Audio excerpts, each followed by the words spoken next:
자, 내용 계속 한번 보겠습니다. 또 살다 보면 어떤 행동을 하는 것은 물론이고 하지 않음으로써 남에게 피해를 줄 수도 있다라고 얘기를 합니다. 그렇죠? 물리적인 행동, 이런 폭력을 직접적으로 가하는 것은 이렇게 직접적인 피해를 주는 거지만 또 어떤 행동을 하지 않아. 그렇죠? 뭐 약자를 보호해야 되는데 그런 행동을 하지 않았어. 그런 것은 또 남에게 피해를 줄 수도 있다라고 얘기를 합니다. 그래서 어떤 경우든, 즉 직접적인 폭력을 가하는 것이든 아니면 도움을 주지 않는 것이든 그 어느 경우든 간에 피해에 대해서는 책임을 져야 한다라고 얘기를 합니다. 그러나 후자의 경우에는 훨씬 더 신중하게 그 책임을 물어야 한다라고 얘기를 하고 있습니다. 그 후자의 경우가 이거죠.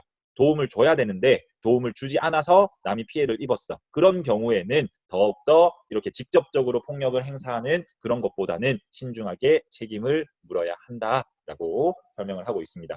자, 누구든 다른 사람에게 피해를 주었을 때 그 일에 책임을 지는 것은 당연하다. 위에서부터 계속 똑같이 얘기를 합니다. 그렇죠? 자유는 지켜줘야 하지만 다른 사람에게 피해를 주는 경우에는 자유가 제한될 수 있고 그다음 그 일에 대해서는 본인이 책임져야 된다라고 얘기를 하고 있고 자, 그러나 다른 사람이 피해를 입지 않도록 미리 막지 못했다고 책임을 추궁하는 것은 상대적으로 예외적인 일이 되지 않으면 안 된다라고 얘기를 합니다.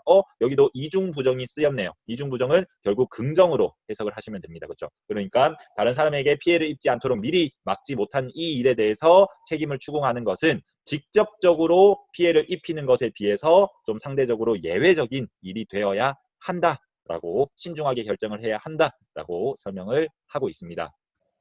자, 예를 들면 이런 것들이 있을 수 있겠죠. 어떤 시각장애인이라고 하는 A가 길을 걸어가고 있는데 앞에 조그만한 연못이 있었다라고 가정을 해봅시다. 그러면 이 모습을 B가 봤어. 아, 이 시각장애인이구나라는 것을 봤고 그다음 이렇게 B가 A를 봤는데 B가 생각하기에는 아 그래도 저길 피해서 가겠지라고 생각을 했는데 하고 그냥 지나쳤는데 A가 연못에 빠졌단 말이야. 나중에는 피해를 입은 거죠. 그렇죠? 그렇다고 B에게 이렇게 미리 막지 못했다고 이렇게 책임을 묻는 것은 조금 신중하게 결정을 해야 된다라는 얘기입니다. 그리고 뭐 예를 들어서 B는 지금 어떤 상황이었냐면 응급실에 자기 뭐 어떤 지인이나 아니면 가족이 심하게 다쳐서 빨리 가야 되는 경우였다라고 하면 더욱더 책임을 묻기가 어려워질 수 있다라는 거죠. 그렇죠. 그래서 이런 것들은 굉장히 신중하게 결정을 해야 된다. 하지만 세상에는 그런 예외를 정당화해주는 대단히 분명하고 심각한 경우가 숱하게 많다라고 얘기를 합니다. 예외는 어떤 일을 미리 막지 못했다고 책임을 추궁하는 것이 예외예요. 이런 예외가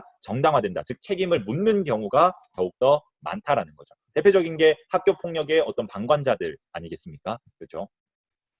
그 학교 폭력을 직접적으로 행사한 그런 친구들에게 책임을 묻는 것은 당연하지만 그 방관자들의 책임을 추궁하는 것은 상대적으로 신중을 해야 됩니다. 하지만 요즘에는 현행법상 그런 예외도 이렇게 책임을 추궁하는 것이 많이 법제화 되어져 있죠. 그렇죠? 그래서 세상에는 이런 예외를 정당화해주는 그런 경우들도 많다라고 얘기를 하고 있습니다.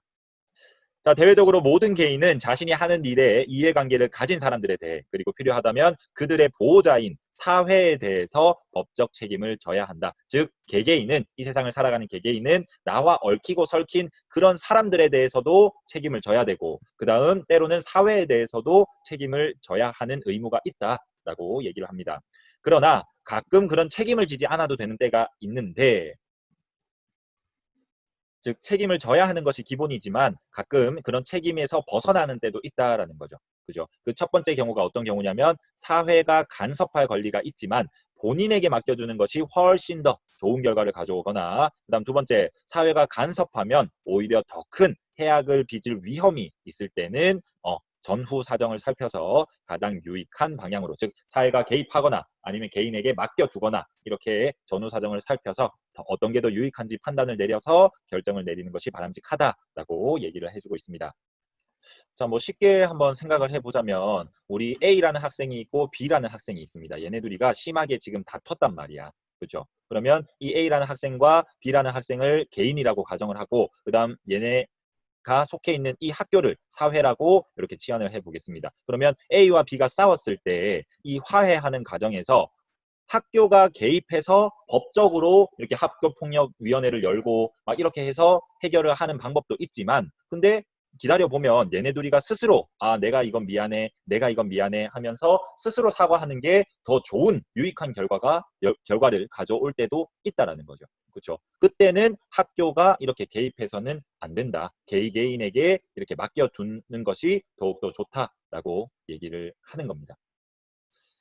그리고 이 두 번째 경우 같은 경우에도 충분히 이렇게 개인적으로 잘 해결할 수 있는 문제인데 갑자기 학교가 개입을 해서 법제 이렇게 법적으로 처리를 해버리면 이 B가 뭐 생활기록부에 기록이 된다거나 아니면 전학을 간다거나 이런 처분이 내려질 수 있다라는 거죠. 그렇죠? 그러면 학교가 개입하기 전에 그냥 개개인적으로 화해를 했으면 더 좋은 이런 결과를 가져올 수 있었는데 학교가 개입함으로써 더 큰 해악을 가져올 수 있다. 라는 겁니다. 그렇죠? 그러면 우리는 충분히 개인적으로 이렇게 했을 때는 화해를 이룰 수 있었는데 학교가 개입함으로써 얘가 어떤 불이익을 당함으로써 이제 사이가 완전히 틀어져 버리는 그런 경우들을 한번 생각해 보시면 이런 내용을 좀 더 쉽게 이해할 수 있을 것 같습니다. 자, 계속해서 다음 장 한번 보시면 사회적 책임을 지지 않아도 되는 이런 경우에는 아까 봤던 그 두 가지 경우입니다. 첫 번째는 개인에게 맡겨두는 것이 더 좋은 결과를 가져오거나 두 번째는 사회의 간섭이 오히려 손해가 되는 이런 경우를 얘기하는 거죠. 이런 경우에는 행위 당사자의 양심이 공법, 그러니까 법적인 걸 얘기하는 겁니다. 법의 빈틈을 메워서 외부의 보호를 받을 수 없는 사람들의 이익을 지키는데 최선을 다해야 한다. 다시 말해서 이웃 사람들의 판단에 책임을 지지 않아도 되는 만큼 자신에게 더 엄격한 기준을 적용해야 한다. 라고 설명을 하고 있습니다. 즉 법적 처벌은 받지 않지만 그럴 때일수록 내가 더 스스로에게 엄격한 기준, 즉 양심을 적용해서 현명한 판단을 내려야 되고 그래서 다른 사람에게 피해를 줘서는 안 된다라는 거죠. 자, 다음 내용 계속 같이 한번 보겠습니다. 그러나 사회가 아무런 이해관계를 가지고 있지 않거나 또는 가진다 하더라도 간접적인 이해관계일 뿐인 행동 영역이 있다. 즉 본인에게만 영향을 주는 어떤 사람의 삶과 그런 행태에 대해서 또는 다른 사람에게 영향을 주는 경우라도 그것이 그들의 자유롭고 자발적인 그리고 속임수가 아닌 그런 동의와 참여 안에서 일어난 행위라면 사회가 관여해서는 안 된다라고 얘기를 합니다. 하나씩 예시를 들어가면서 한번 봅시다. 자, 본인에게만 영향을 주는 어떤 삶과 행태. 기본적으로 생각하면 나는 씻지 않았어. 그 다음 나는 또 코를 파고 있어. 뭐 이런 본인에게만 영향을 주는 이런 행태에 대해서 사회가 막 이렇게 관여해서는 안 된다라는 거죠. 그렇죠? 그 다음 또는 다른 사람에게 영향을 주는 경우라도 자유롭고 자발적이고 속임수가 아닌 그런 상황에서는 사회가 관여해서는 안 된다. 개인의 자유를 존중해 줘야 된다라고 얘기를 합니다. 예를 들어서 A와 B가 뺨 맞기 놀이를 하고 있어요. 가위가위보에서 뺨을 한 대씩 이렇게 치는 놀이를 하고 있는데 뭐 그것은 그냥 자유로운 분위기고 개인들의 선택이다라는 거죠. 그렇죠? 그다음 누가 이걸 속여서 하는 행위가 아니라 뭐 동의와 나도 할래라고 하는 그런 참여 아래서 일어난 행위라면 그거는 A가 B의 뺨을 때렸어. 피해를 주는 행위지만 사회가 관여해서는 안 된다라는 거죠.